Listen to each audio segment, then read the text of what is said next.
Rajon Rondo. But here's the headline. The Clippers reportedly expected to pursue Rondo in free agency. He'd certainly add some championship pedigree that perhaps the Clippers were missing this season. So Chris Broussard is joining us now. Chris, a two-parter. First, would Rondo be a good fit with the Clippers? And how do they then derail the Lakers from repeating again next season? Jenna, he'd be a great fit. We know there's two things that the Clippers were lacking this year: leadership in the locker room, and Rondo's got the respect of everyone around the league. He's obviously got 2 rings. He's played with superstars better than Kawhi Leonard and Paul George. Never been afraid to speak his mind and say what needs to be said in the locker room. So he'd help in that regard. And then the floor general. Remember what Kawhi Leonard said after they lost to Denver? We need to improve our basketball IQ. That was code for saying, get me a point guard, all right, who can run an offense, get us in our sets, get us where we need to go. Look at their roster: Pat Beverly, Landry Shamet. Neither of them is a real playmaking point guard, which is what the Clippers could use. So as far as derailing the Lakers, I mean, obviously it would help if LeBron started acting his age, which will be 36 next season, because the Lakers are going to be better. Anthony Davis is going to be better with the confidence of a champion. However, there are things the Clippers can do. One, attitude adjustment. All right, I talked about it ad nauseum during the playoffs. They had a sense of entitlement. We're the champions. You know, stop all that. They should be humbled and motivated to come back and play their best basketball. Yep. 2, Kawhi Leonard has to get rid of the load management. I mean, like, he has to commit to playing a full season of games, unless he absolutely can't. If he has to sit out, fine. Otherwise, he should be targeting 75 games this season, you know, of an 82-game season or whatever they end up playing. And then 3, I mentioned the floor general. And 4, get some size to back up Ivica Zubac. I think, you know, Nerlens Noel, who can block shots, Aaron Baines, who is a big physical body but can step out and shoot the 3. Those are the things. I know they're not great, but they don't need, you know, they're not going to get a superstar. But those are backup centers that they could help them. Okay. First, let me address the Rondo part of this. I'm not mocking you. I'm mocking the Clippers. But I want to give the Clippers a compliment right now. This Rondo this story. Should be a compliment. This is so adorable. This is like when you've got a little brother and a big brother with a big age gap, and the little brother walks downstairs wearing the big brother's clothes, and the shoes are too big and the jacket's too big, and he's like, "Hi, everybody." And it's like, "Oh, look at who you're trying to be. Oh, you see him do it, and you're like, we can do it too." No, you can't. So, yeah, the Clippers do need an upgrade at point guard. And by the way, I've got a $1,000 bounty for the first person that gets Patrick Beverly on the record talking about this, because I would love to hear a Patrick Beverly who refused to look LeBron James in the eye at Vegas and shake his hand, told Steph Curry, "This is my league for the next 5 years," how Patrick Beverly feels about them potentially bringing in Rondo and shipping him to Charlotte or wherever he would end up being, how that's landing with Beverly, because he's always been a very calm, cool, and collected, level-headed fellow. But Broussard's right.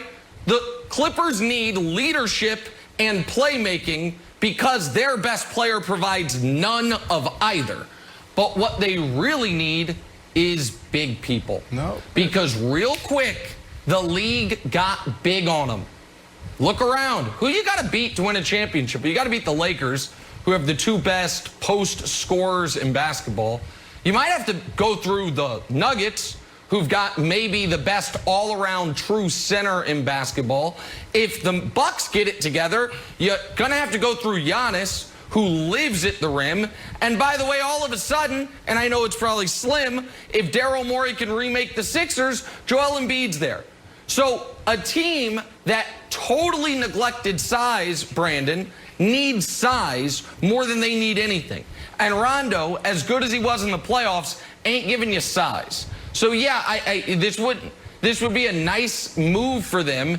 It would provide some of the gaps that are there because Kawhi's their best guy, but it wouldn't change the math on Lakers Clippers. They got to worry about getting through the Nuggets first.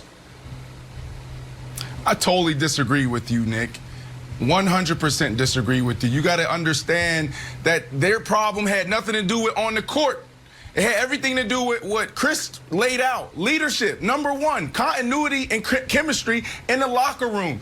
And it's not just bringing in Rondo just for leadership. It's his style of leadership. He's the type of guy that will hold people accountable. He's the type of guy that will get in your face. He's Ty Lue. That's who Rondo is, and that's what they need, because you are right. Kawhi's not going to give you that. But you're wrong when you talk about playmaking ability. Please, he's just been Mr. Consistent the last 5 years. So I don't want to hear that.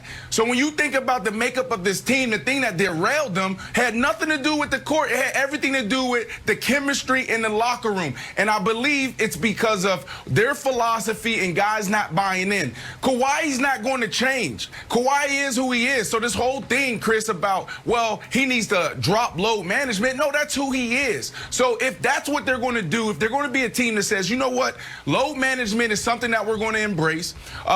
Practice privileges for our star players is something we're going to embrace. Every single guy in that locker room that's not a superstar need to understand that, embrace it. Because what happened this year was guys chirping and not buying into the system. And that's what derailed this team. They're not far off. You insert Rondo, you get that chemistry right. They're easily one of the, you can say they're easily the best team in the NBA.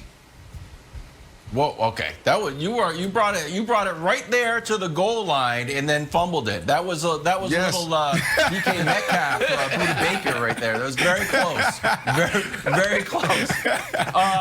Broussard, no, it's not close. Before you go, Wiles. Before you go. Come on, that's what we were talking about before the season.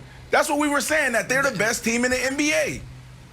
They're not the best team in their own building, and they are not the best team. They're not the third best team in California. I don't think they got it. Broussard, here's the funny thing about Kawhi that nobody can figure out, because we don't have he's not an open book. We've seen him thrive with Tony Parker. We've seen him thrive with Kyle Lowry. Rondo is a different dude. Rondo is a leader, but he doesn't lead like Tony Parker, which was like the whole Spurs organization. Kyle Lowry and Kawhi developed like a real relationship.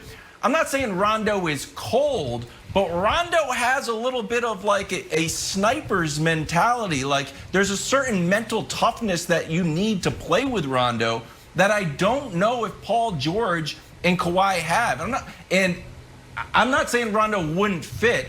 I'm saying he wouldn't just come in and be this like kumbaya guy, like, hey, everybody, it's me, Rondo. Yeah. Let's go out to lunch. I don't think it's that type of leadership, and I actually think that's the type of leadership that they need. They need more of like a hugger and not kind of like a stern dad. No, I do think they need some sternness. I think Brandon is right, and I think Kawhi is definitely mentally tough enough to play with Rondo. And Paul George has got to man up and get a little bit tougher, and I think he can as well as your second best player. Not your first best player, but your second best player. I just have a very, very quick question. Bless you, Jenna, for Broussard. Very quick. Of course I would. Why would Rondo want to do this? Why would, unless the money is drastically different, why would he want to leave the Lakers for the Clippers? Why?